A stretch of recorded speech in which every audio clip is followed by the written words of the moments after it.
Advertencia. El siguiente contenido fue realizado con fines filosóficos y no pretende ofender ninguna creencia en particular.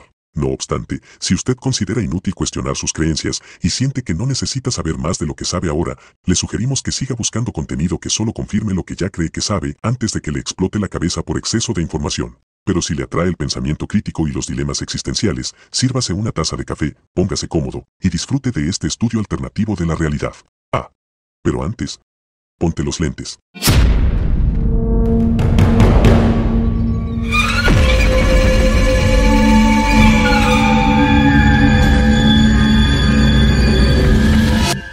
Quiero comenzar por aclarar que la imagen utilizada para el intro de este video no es bait. Bueno, me refiero a la imagen original. No sé si al momento de publicar este video me gane algún tipo de censura y tenga que hacer ciertos ajustes. Y es que en este capítulo por fin entraremos en el tema relacionado con el Papa, la religión, las simulaciones y todo lo mencionado al inicio de esta serie titulada Un mito llamado conciencia, donde el foco principal era saber si era posible que existiera un algoritmo capaz de explicar todos los mecanismos de cambio que dirigen nuestra percepción de la realidad. Y si han seguido los capítulos anteriores, se habrán dado cuenta que para tener una historia de más de 2000 años, realmente es muy poco lo que se ha investigado sobre el eneagrama, lo cual ha dado lugar a muchos mitos y especulaciones, en gran parte por su apariencia y todos los prejuicios que hay hacia temas esotéricos. A tal punto que, así como hay un debate entre psicólogos sobre la veracidad del eneagrama, también algunos creyentes del cristianismo están debatiendo sobre si se debería estudiar o no, ya que algunos lo consideran esoterismo maldito, lo cual ha generado opiniones divididas. De hecho, en un foro en Brasil, el Papa Francisco expresó conocer el eneagrama, y aunque dice no tener ningún problema con este sistema que como método de autoconocimiento se ha ido haciendo cada vez más popular entre los jesuitas y franciscanos, sin embargo también advierte la posibilidad o el riesgo de que pueda existir algún tipo de ideologización psicológica que podría llegar a frenar o interrumpir los procesos de misionalidad de la Iglesia Católica. Yo no tengo nada contra el eneagrama, no, como sí, pero cuando vos te encontrás que en un curso de ejercicios espirituales, la primera semana de los ejercicios se hace en base al eneagrama para conocerte a vos mismo, decime dónde termina el coloquio de misericordia con Cristo resucitado. ¿Pescan por dónde está la tentación? El psicologismo. Entonces hay una hermenéutica psicologista que termine en una cosa buena. No es malo, el autoconocimiento es bueno, pero no es la misionalidad discipular que estamos buscando. Y ahí podemos ser tentados. Yo me pregunto, claro, desde mi ignorancia, si al sugerir que el eneagrama podría interferir con los procesos de misionalidad de la Iglesia Católica y el coloquio de misericordia con Cristo resucitado, tal vez se refiere a que las personas que entran en el mundo del autoconocimiento puedan dejar de seguir a los íconos religiosos como sus referentes y pasen a convertirse en referentes de sí mismos al utilizar este tipo de sistemas. Reitero que es una idea que viene a mi mente con la poca información que tengo al respecto. Y por eso les hago la invitación a ustedes a que me dejen su opinión aquí en los comentarios, sobre todo los que llevan más tiempo de conocer esta herramienta. Y me comenten, ¿creen ustedes que una persona que estudia el eneagrama o que entra en estos procesos de autoconocimiento llegue a un punto de ya no necesitar ningún tipo de modelo o figura religiosa que sirva como referente de valores a seguir? ¿Y creen ustedes que de algún modo esto afectaría a la religión o a las iglesias? O tal vez sea precisamente este tipo de sistemas con esta onda del autoconocimiento lo que en un futuro logre reemplazar o unificar a todas las religiones bajo una misma creencia, hasta que se disuelva en sí mismo el concepto de religión, dejando claro que el eneagrama, más que una creencia en sí, presenta un método dialéctico mucho más estructurado. De todos modos, la verdad es que sí me quedó sonando esto de autorreferencia versus modelos religiosos, o en otras palabras, autoconocimiento versus estandarización de la conducta. Un tema muy interesante para debatir en próximos videos, más aún teniendo en cuenta que los modelos de referencia son los que permiten moldear el comportamiento de la sociedad, ya sea con fines políticos o económicos, razón por la cual la religión siempre ha estado al lado de la política, ya que por medio del mito del propósito se ha conseguido convertir a la sociedad en una fuerza de producción que marcha bajo el concepto de sacrificio y la promesa de una vida eterna. Eso sin mencionar la relación que hay entre el impuesto y el diezmo. La religión establece el paradigma paradigma del éxito según el prototipo ideal del ser y el grupo, o en este caso la familia, la razón por la cual deberías levantarte todos los días a trabajar y sacrificar tu vida por otros, o mejor dicho, sacrificarte por el sistema. Según el historiador Yuval Noah Harari, autor del libro Sapiens, de animales a dioses, él plantea la idea de que gracias a la religión, el ser humano logró sistematizar valores y principios que le permitieron la cooperación en grupos mayores a los que se dan en otras especies de primates. Sin embargo, si la cooperación masiva depende de un conjunto de creencias, valores y símbolos con los cuales sentirse identificados, en este caso para una sociedad tan diversa que vive en un mundo globalizado, ¿cuál sería el conjunto de creencias, valores y símbolos referentes a seguir?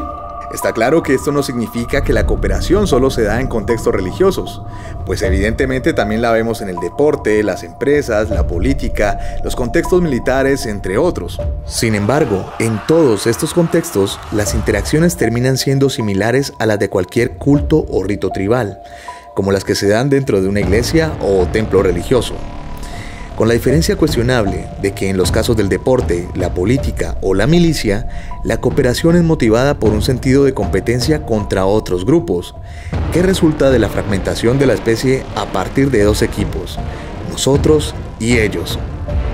Y digo que la diferencia es cuestionable porque en un sentido filosófico la religión también asume la lucha contra una parte de la condición humana, que debe vencer para ganar una recompensa o evitar un castigo, lo que vendría siendo otro tipo de competencia, y a la vez una paradoja si lo que se busca es unir a toda la sociedad.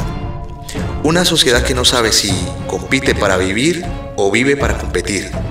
Pues aun cuando ya estamos produciendo más de lo necesario para alimentar a toda la población del mundo, seguimos compitiendo para ver quién tiene la mayor capacidad de consumo, construyendo paraísos falsos mientras acabamos con los ecosistemas hasta que ya no haya nada más que consumir. Una competencia donde el éxito no es la existencia, sino la extinción. Y si existiera una herramienta práctica, no muy complicada de entender, que ayudara a toda la humanidad a encontrar valores en común, pero que tal vez pudiera poner en riesgo a las religiones, ¿creen que sería conveniente difundirla? ¿Estarían las religiones dispuestas a sacrificarse y desaparecer en pro de la humanidad?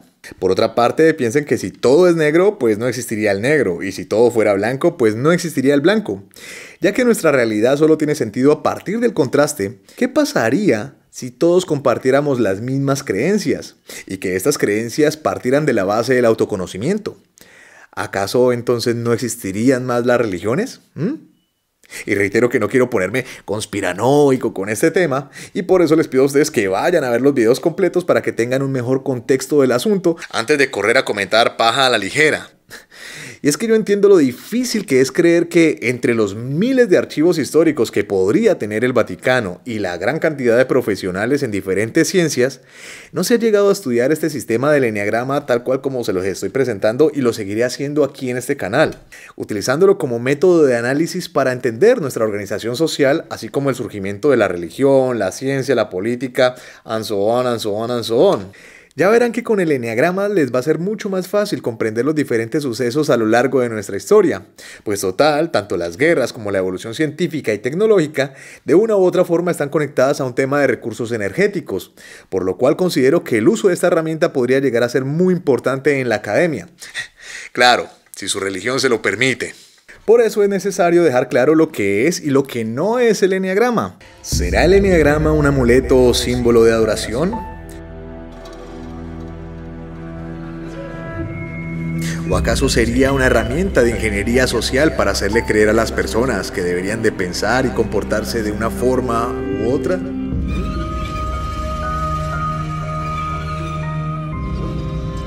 O tal vez sea el símbolo de una sociedad secreta muy antigua. O tal vez el misterio que inspiró al escritor Dan Brown a escribir su novela El símbolo perdido. Y si no es ninguna de las anteriores, entonces, ¿qué es el eneagrama? ¿Para qué sirve? ¿Y por qué, si es tan importante, la mayoría de ustedes, muchos filósofos de profesión, nunca habían oído hablar de él? Para responder a esto, tenemos que irnos al mayor de los misterios de la historia, la filosofía, la religión y la ciencia. y es el origen y el funcionamiento del todo. La búsqueda de una teoría unificadora de todas las causas, capaz de explicar todos los eventos de nuestra realidad, es el santo grial de la humanidad. Y por ahí va la cosa con el Eneagrama.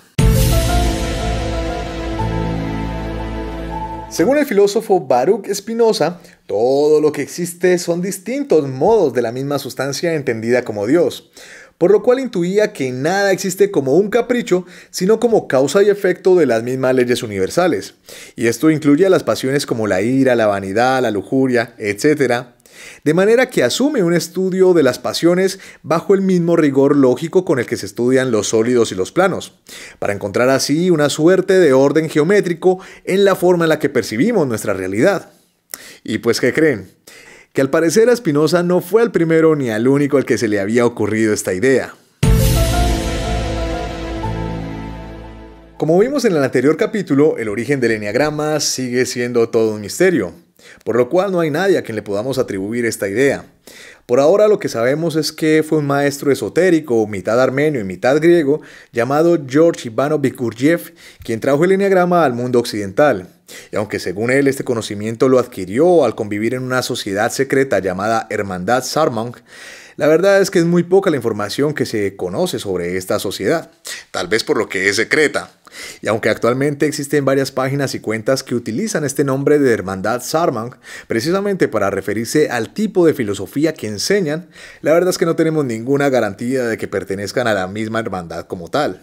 Esto lo digo como dato curioso para que no se crean que las páginas que van a encontrar en Facebook o YouTube son las de una sociedad secreta.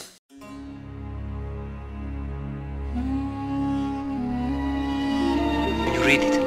It's an old Armenian. Seem to be letters from one monk to another. We have at last succeeded in learning the truth about the Sarmung Brotherhood. Sarmung? I've seen that name in one of the books. Here. Sarmung, the most ancient of all the secret schools. Founded in Babylon in the year 2500 BC, but after the 6th century disappeared without a trace.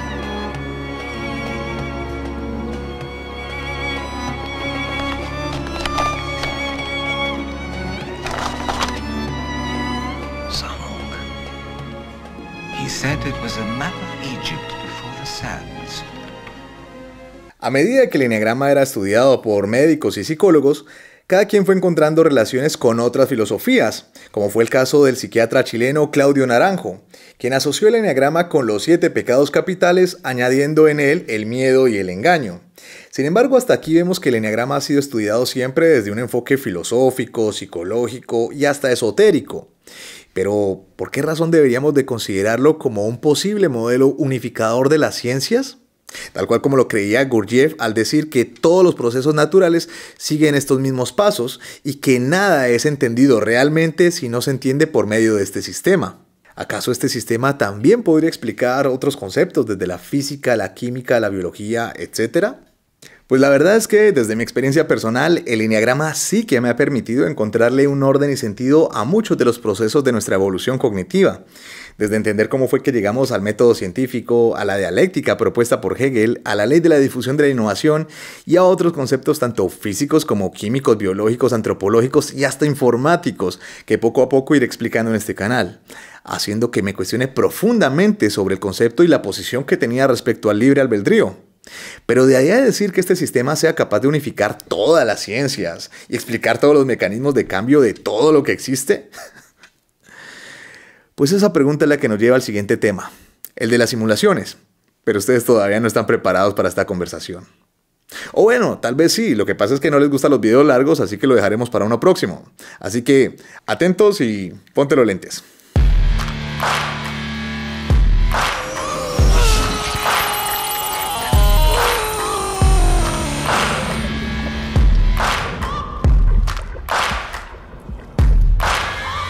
Searching for greatness in a sea of the dying and shameless, a sea of the aimless. I don't wanna be one of